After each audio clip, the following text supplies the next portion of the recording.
I the a-hole for telling the person I'm dating I don't have kids? Plus update. Original post. I, 28 male, recently got into a car accident. I'm fine. I wasn't at fault, but my car was a total loss.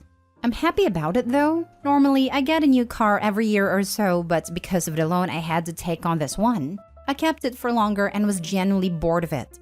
My insurance paid me out for the wreck, and with savings and the insurance money, I dropped cash on a used Ascion FRS.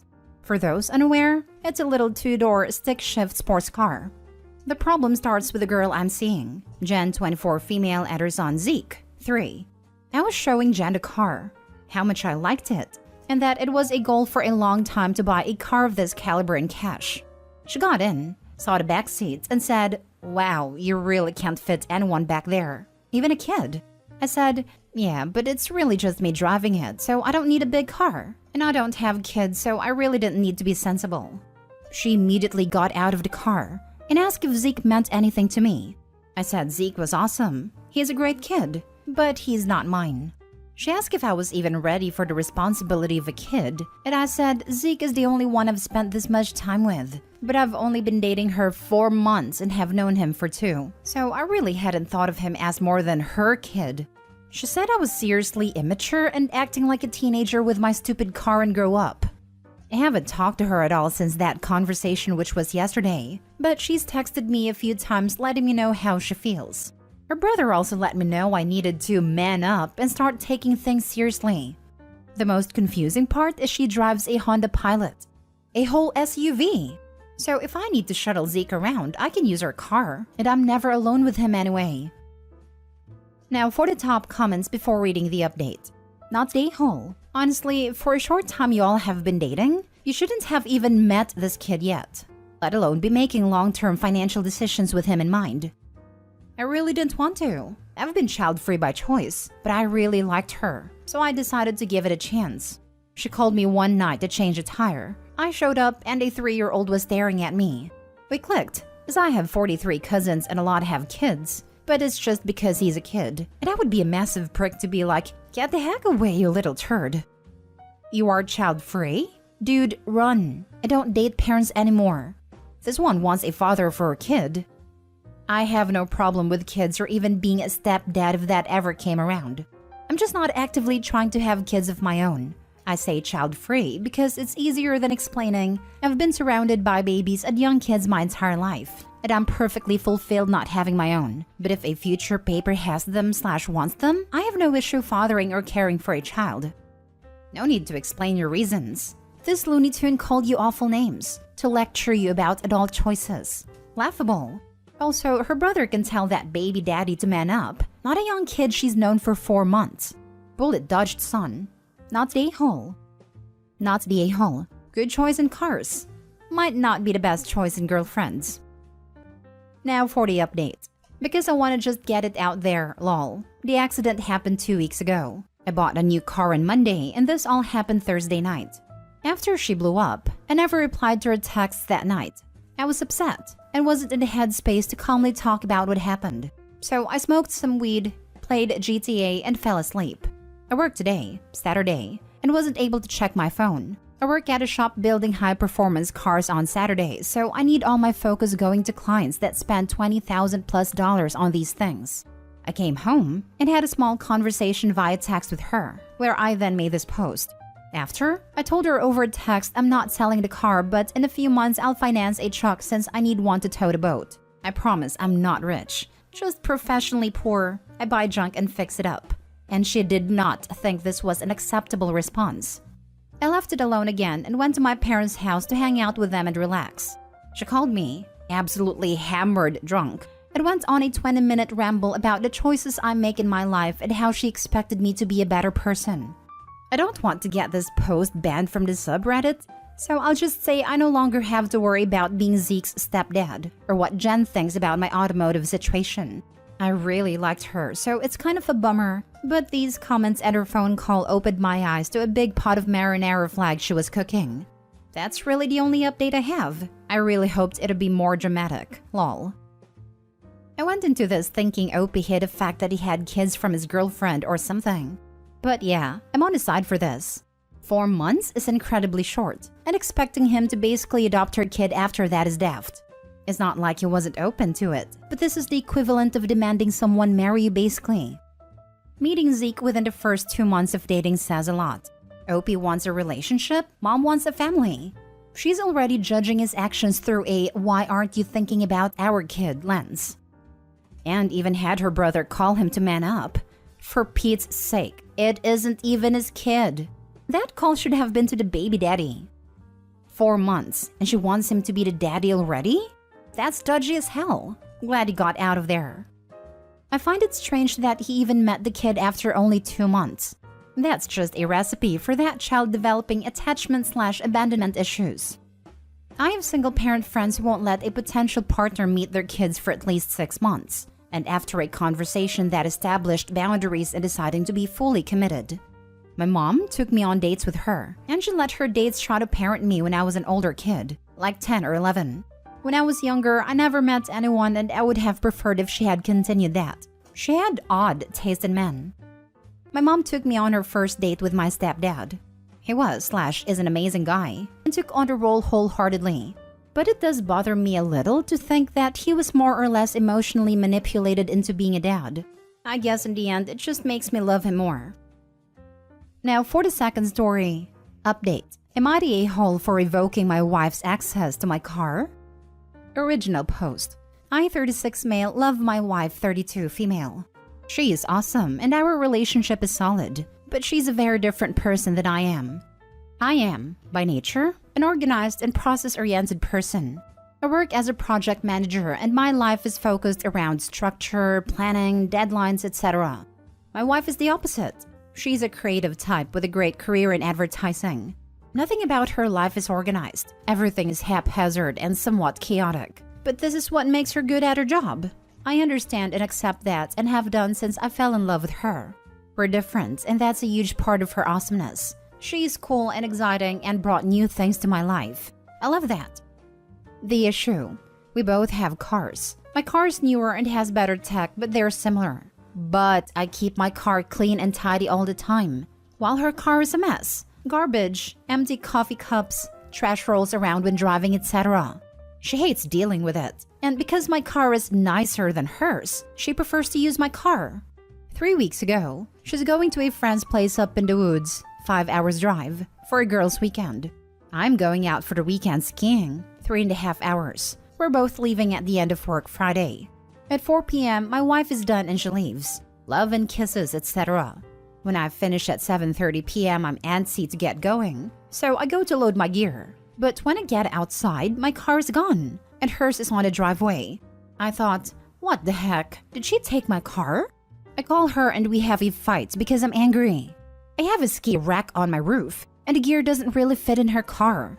But she's already 3 hours into her trip up north.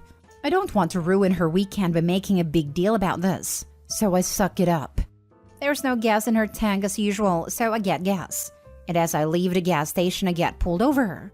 I'm just freaking angry at this point. Cop asks for license and registration, which I'm already looking for and can't find.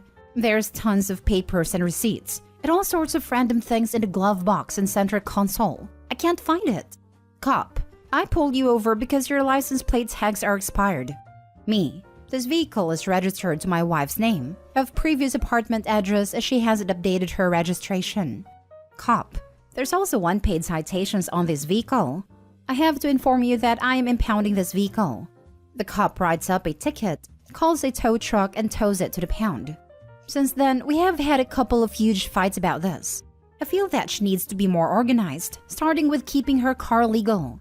To force the issue, I have revoked my wife's usage privileges of my car until such a point that we're on more of an equal footing, and she's mad about it. I'm not prepared to budge on it until she takes care of her car situation. So give it to me straight. Am I being an a-hole about a car? Now for the top comments before reading the updates 8 months later. Not a-hole. Wow, she really screwed you over. How can she even be mad at you? She should be apologizing. Okay, to be fair, she did apologize profusely when she found out what happened. She's not mad at me per se. I think she's mostly mad at the situation and probably a bit embarrassed. But yeah, it did seriously screw me over. Found out what happened? Dude, she's well aware that she got tickets and didn't pay them. She's well aware her registration is expired. She took your vehicle because it's legal and there was no risk of her getting pulled over and the car impounded. She knew her car shouldn't be on the road, and she left you with it anyway. Not the a-hole. Curious as to your wife's point of view though. She took your car without asking, probably to avoid being told no. You end up missing your weekend because of her car. And she's mad because she has to use her own car now? Yep, she uses my car all the time. And I am totally fine with it because we're a team and we share everything. She says she simply didn't think about it, and I'm inclined to believe her because that's true to her character. It's not really an excuse, but she's not the type to deliberately do something secretively that she knows I will disagree with. She's pretty open and we communicate well. In this situation, she messed up, and she knows it. But it's prompted a bigger conversation between us about her being a lot, more responsible. And now for the update. Hi everyone! It's been a while and I've had a lot of requests for an update. A lot has happened in the past 8 months. This issue really opened up a huge can of worms that I am having a hard time knowing what I want to do moving forward with. Bear with me, this is long. So here's what happened since this post. Important context, we never joined our finances. We have separate bank accounts where pay goes into, and a joint account that we both put our monthly funds to cover joint expenses. And it's been working fine for years. We also have separate accounts for things like cell phones, car insurances, and other stuff that we had before we got together.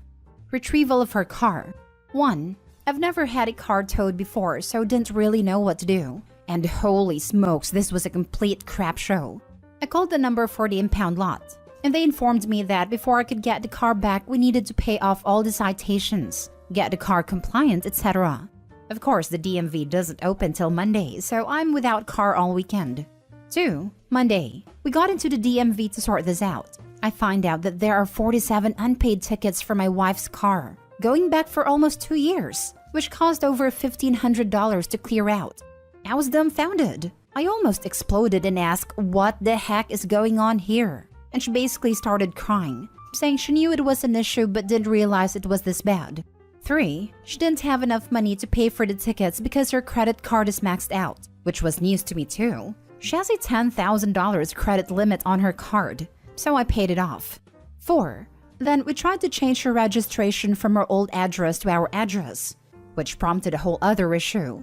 Her insurance has lapsed. I didn't know this either.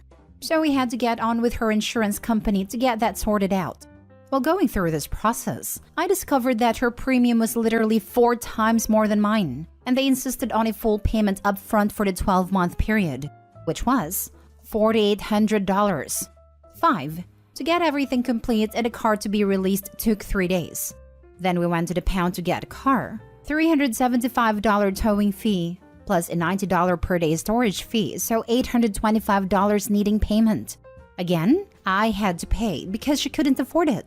We get home and I'm just fuming. This just cost me about $7,000 in a few days. Our first real fight. After we get home from picking up the car, I am just beyond frustrated and angry at this entire situation and need to have clearing of the grievances with her. This blew up over 4 hours to the biggest fight we've ever had. I thought we had fights before, but this was different. It was relationship existential. It really opened my eyes to the real issue. That being I actually don't really know who she is anymore. So many skeletons came out of the closet in this 4-hour roller coaster of emotions. Here's the highlight. Her money situation. 1. I was surprised that her credit card was maxed out its $10,000 limit. She makes great money, about $25,000 more annually than I do. So her lack of money was unexpected. Then I asked her how much debt does she have in total. At this point, I only know of the $10,000 credit card debt I learned about a few days beforehand. 2. I learned that she had 6 credit cards. All of them are basically maxed out. Total credit card debt is $24,000, all with high interest. 3. She also had 3 store cards all maxed out. Total scorecard debt is $2,500. 4. I also learned she had a line of credit for $18,000, also maxed out. 5. She also owes to various friend and family members, about $8,000. 6. Her total debt is $52,000. 7. She makes the monthly minimum payments only, on everything. At this point, I am shocked and reeling. I can't believe it. I feel physically sick. I didn't know about any of this, and I'm at a loss as to why I don't know. I don't even know who she is anymore.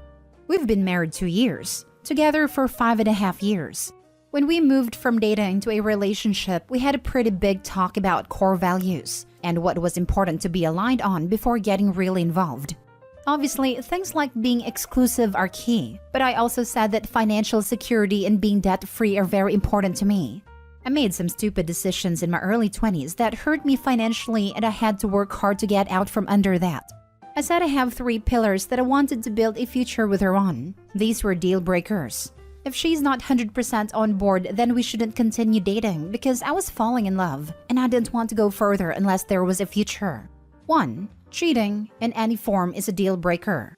2. Financial irresponsibility is a deal breaker. 3. Family. I want to have kids. I reminded her of this in the fight, and she said that I had come on too strong at that point about financial irresponsibility. She already had most of the debts at that point and decided to not say anything at that moment, which she acknowledged was a mistake because she thought I would have broken up with her there and then. Then she kept hiding it because she wanted to try and rectify it before I found out, but she couldn't. She also pointed out that I never asked about her financial situation, which is true. I didn't. So that was where we were. At this point, I was pretty upset, and I have to leave the house. So I left and went to stay at a friend's house for the night, which ended up being a couple of weeks in the end. The next morning when I woke up, I felt devastated. I had to take some time off work because I couldn't think straight. I kept racking my brains to understand how this happened. How did I not know? How did I not see the signs or evidence? I felt betrayed. It was like I had been cheated on, but somehow worse. I couldn't bring myself to speak to her for the first few days because I was so upset and or angry. I am not usually a very emotional person, so this was difficult to process. I would go from rage to tears to rage to despair in a few minutes. I didn't trust myself around anyone to not be a raging a-hole. She was blowing up my phone asking me to talk to her and come home, but I couldn't. Eventually, I asked my friend to call her and tell her to give me some space and time, which she did. But later on that day, I had her brother and both parents also reach out to me to see if they could speak. I politely declined and said I need time. Obviously, she was going through a tough time too and reached out to them for help. The last 6 months have been hard, but we're working through it. We're both committed to that. But I am still struggling with the enormity of the situation. I still can't help feeling betrayed. I have lost a lot of trust in her, but we're in a couples therapy to get through this. She's trying really hard to make it work, correct her mistakes, and work on being a more organized and reliable person. I see that. She's made some real major changes in how she runs her finances. She's taken debt counseling sessions and is following those teachings quite diligently and being really transparent with her situation. In the last 6 months, she's consolidated all the cards into one loan and canceled all her old cards. The debt is down to $14,000 since this all started, so this is all super positive. So I am hopeful this has a good ending.